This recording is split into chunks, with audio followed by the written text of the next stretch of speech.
Hi everyone. When Sierra and I first learned we would need to interview a change agent in our community, we immediately thought of Professor Patti Carey. She is everyone's favorite teacher in the College of Business and Economics. She is our mentor, our biggest cheerleader, and our own ray of sunshine. To know her is to love her, and Longwood struck gold when she joined the faculty. Professor Carey has held an incredibly successful business career.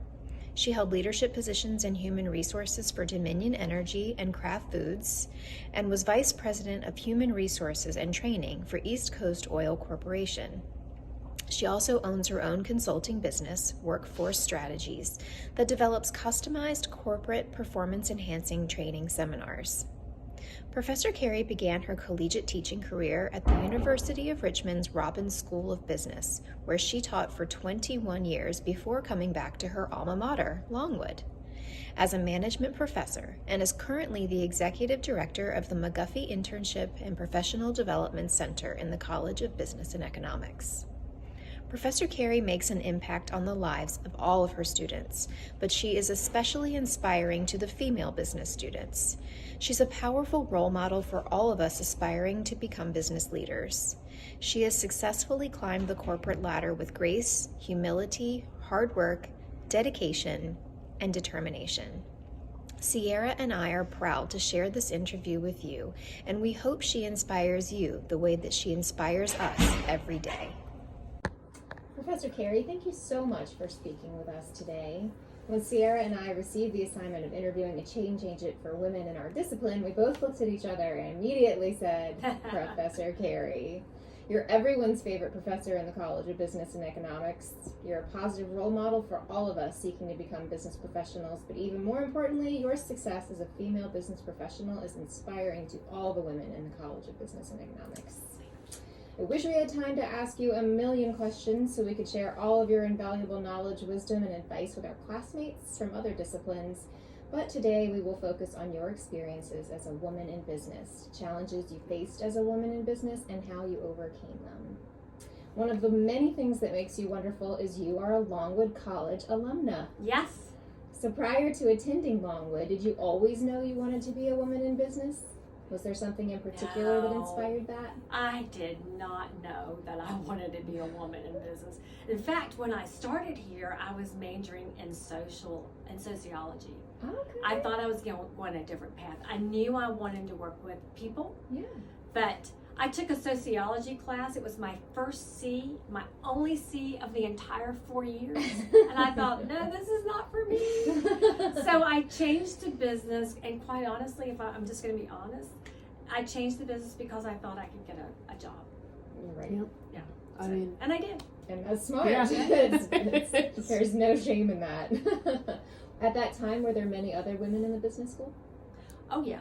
There were lots of women in the business school. It was probably 50-50 women and men. Wow. Because remember, Longwood had not been co-ed for a lot of years, so we still, but most of the men who were here were choosing either business or something that was more kinesiology related, those fields. Okay. And can you give us a little breakdown of your path after Longwood?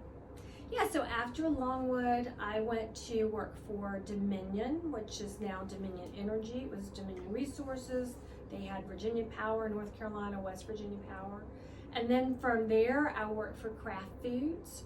After Kraft Foods, I worked for East Coast Oil Corporation. And after East Coast Oil, I started my own company called Workforce Strategies that I still have today. And I kind of have that going at the same time as with being in the academic world. So what are some of the challenges that you faced while advancing your career as a woman in business? So probably the biggest challenge was that it was a man's world. And when you looked at leadership, now women were in some supervisory roles, but not a lot. Remember too, I went into an industry initially, Dominion, which was basically engineering. So there were a lot of men, and then again, and when you looked at leadership roles, a lot of men. And I didn't have female role models to look to. There were no women on either side of my family, my mom's side or my dad's side, who had done anything in the corporate world.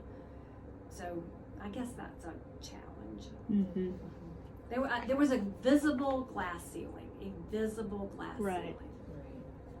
Whereas now it's kind of a little bit more blurred, but like it's still there, you know. Well, I never saw a woman climb all the way to the top at Dominion. Mm-hmm. I saw a woman get to a VP level, and there was one who I saw get to that level. Now, it's not even thought of. Right. I mean, at VP levels all the time. So did you experience any gender bias, misogyny, or any type of abuse or inappropriate behavior during your corporate career? Sure. Let me tell you a couple of stories. First of all, I found it an advantage to be a woman in some way, because remember, I was in a male-dominated industry. So being a woman and being a woman who took her job seriously, I mean, job performance was very important to me.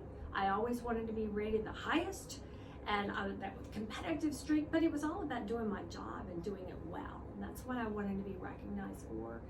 But when I left Dominion and went to work for Kraft Foods, there were 5 area human resources managers across the country, and I was one of them, and I was the only woman.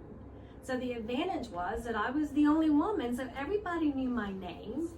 Not only at that level, but the levels above. Everybody knew who I was, and I remember meeting my boss, and I flew all the time because my responsibilities were not just Virginia; they were the Southeast. And I remember meeting my boss in airports. Sometimes we would, collaborate on projects or not, but everybody, and he'd introduce me to people that were in higher places, and they knew who I was because I was a woman. So that was a benefit. Other things that were negative, certainly I experienced inappropriate comments. I remember even a time when this is early in my career, when I remember someone who was at a pretty high level who mentioned to me about having an affair, and I'm thinking, I remember thinking, you're 20 years older than I am. This never even occurred to me, and the answer is absolutely no. Right. But I was just dumbfounded that somebody would even say that to me. Well, yeah, and also, like, who goes about it that way as well? We were having a that's conversation, and he said, I thought, what would it be like to have an affair with Patty? And I remember being just embarrassed. In the world. Yeah, and here I am. He was 3 levels higher. Yeah. I didn't tell anybody that. I was embarrassed. I didn't tell I didn't tell my peers that. I don't even remember telling girlfriends that, because I thought, what? I know we spoke about dress wear, what you wore to work at that. Oh, yes. In the corporate world. Oh, for years. For those first years, and this is not just the first few, this was just the way it was. Well into, probably even into the late 90s, the expectation for women was to wear dresses or skirts. Mm-hmm. If you were in the professional, if you were clerical or administrative, you could certainly wear slacks. Back then, the expectation, if you were in a leadership role or climbing as a woman, was that you would either wear a dress or a skirt, that you would not wear pants. So that was different. Now, outside of work, there was no problem with women wearing pants, but at that level, you never saw women who had climbed a little bit wearing pants. Right. Today, I still see women wearing suits, but the skirts tend to be above the knee and sometimes a little shorter than what I would think would be appropriate. I'm assuming that maybe you didn't wear skirts that short. Well, hemlines varied through the years. So you would have midi and you would have knee. But I remember when the skirt suit, I guess it would be the suit skirt, actually went above the knee. And so I was working at Dominion, and we had this really big managerial event. It was about 150 some people in HR. And we put this on for the entire corporation. And at that time, it was probably 13,000, not as large as they are today. It was a big event. And I remember those shorter skirts had just come out, and I liked the way that they looked. Now, it was a suit, so you had a matching jacket and a blouse. But I thought, I'm going for it. And I bought one, and I wore it to that meeting, or to the day of those meetings. And I remember the administrative assistant to the department, I don't know what it was, probably a manager was his title. When she saw me that morning, she actually gasped, like, and she said, "What do you think Max is going to say?" And Max was the leader, and I thought, I don't care what. Well, I guess I really did. If I'm honest, I probably did really care what Max. But at the moment, I thought, I don't know. I do remember having that thought inside of me, thinking, "Oh, heavens, what have I done?" But I'm thinking, y'all, this is just a few inches above my knee. Right. But after she left, there were some women who came out of their cubicles, and they were like, "Yes, we're so glad you did that because I was a trailblazer." Yes. And then more and more women, but they were very professional suits. Right. Yeah. So we did. I remember wearing that, and I like the hemline above the knee, and still choose that hemline. I still think it looks nice. It does. Well, it's not, I'm sure back in the 60s and the 70s, people were wearing very, very short dresses. I don't think there were probably many women in leadership roles Right. during that time anyway, but if they were, they probably were not wearing dresses that short. Right. I love that. I love that story. Yeah. So after many years of a successful business career, you switched into educating up-and-coming business professionals. How has working with students allowed you to be a change agent and advocate for future female business leaders? Well, I tell people all the time, and I mean this, I'm having the time of my life, and this is just a fun, I just think I have the best job in the world to be able to work with young people. And part of that is to share stories, to share experiences, but also to be a cheerleader and to help people to kind of figure it out. So, I brought the corporate world with me to the business world, to the College of Business. So therefore, I have that experience that I can share. So those real life experiences, I think, are helpful no matter for men or for women, no matter gender. Right. And what advice do you have for female graduates beginning their careers upon graduation? For female graduates, my advice is to dream big, but I say that to everybody.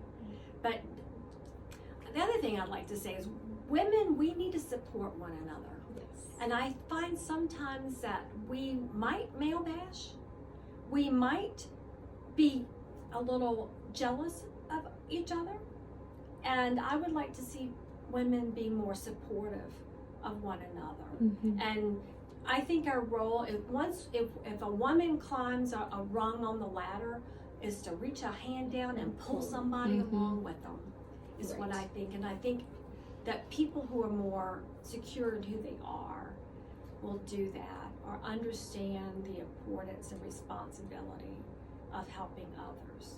So I'd say, go be cheerleaders. Yes. Encourage one another. Yes. Perfect way to end this interview. Thank you so much. Well, you are welcome. Yeah, and I would just like to say, I know that for me and Megan especially, a light bulb, like she said, came on when it was told to us that we would be doing this assignment, and I don't think that we could have picked, especially, in the business world and just with someone that has taught us a lot of the information that we've definitely retained up until this point, as far as being business students, especially female business students. But you've been kind of like a secret mentor of mine. Your career has definitely inspired me, and looking at where I am now, I know I want to go into HR, and I know that Megan is interested in the field of HR as well.